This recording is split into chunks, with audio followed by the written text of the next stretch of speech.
आज हम बात करेंगे टाइम मैनेजमेंट के हवाले से। कुछ टिप्स एंड ट्रिक्स मैं आज आपसे शेयर करूंगा और कुछ आने वाली वीडियोस में आपसे टाइम मैनेजमेंट के हवाले से शेयर करता रहूँगा। सबसे पहले मैं जिस पर बात करूँगा वो ये है कि अगर हम दिन के आगाज़ में 10 से 15 मिनट उस दिन की प्लानिंग कर लें, तो हम रोज़ाना के 2 से ढाई घंटे सिर्फ प्लानिंग करने की वजह से अपने सेव कर सकते हैं, बचा सकते हैं।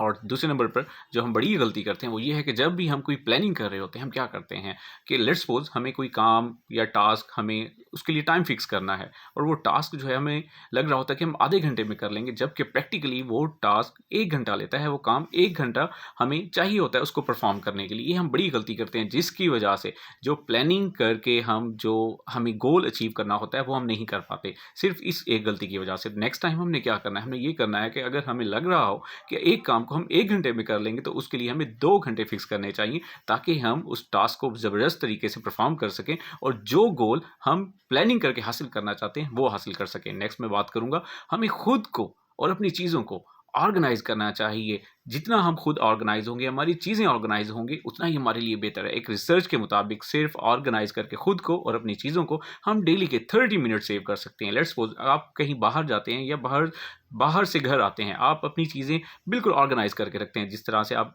घर आए और जब आप वापस जाने लगेंगे तो सारी चीज़ें ऑर्गेनाइज होंगी, तो आपको ढूंढने में किसी भी चीज़ को टाइम नहीं लगेगा। लेट्स सपोज एक चाबी को ढूंढने में ही मोस्टली लोग दिन के 5 मिनट ज़ाया कर देते हैं।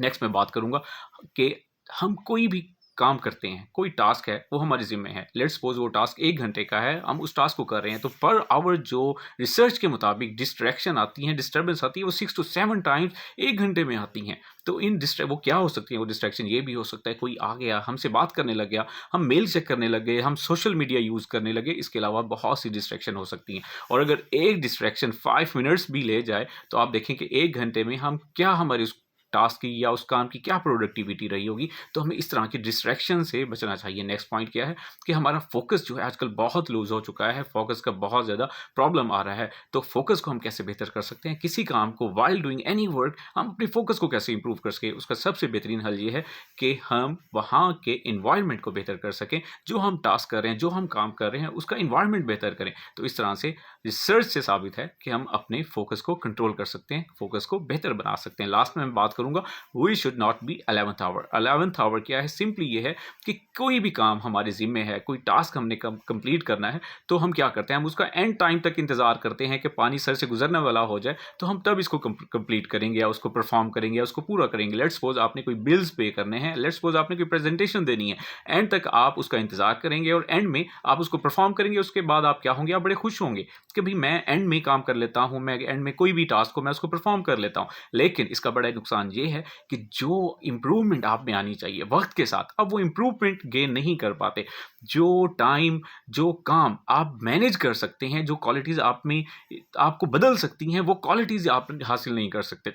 इसके अलावा ये है कि जब भी कोई काम हम एंड में करते हैं, हम लास्ट में करते हैं, तो उसमें हमारी क्या होती है, कुछ मुश्किलात आती हैं, जिसकी वजह से हमारी मेंटल हेल्थ और हमारी फिजिकल हेल्थ बहुत ज़्यादा डिस्टर्ब होती है, जिसकी वजह से हमें बहुत ज़्यादा मुश्किलात का सामना इन फ्यूचर करना पड़ सकता है।